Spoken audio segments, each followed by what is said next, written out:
Scott from Soundoftristate. Today we installed a blind spot monitoring system on this 2018 Honda Accord. Step inside, I'll show you how it works.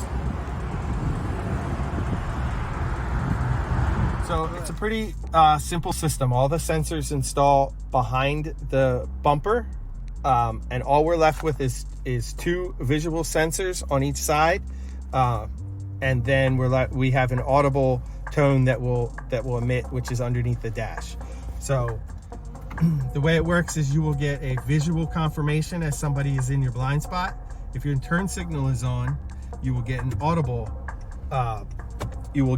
audible confirmation as someone approaches your blind spot.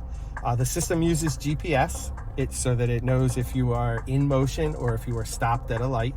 So say you're stopped at a light, turn signal's on, and you're not moving, it will not continue to alert you. So stop at Soundoftristate for all of your car needs.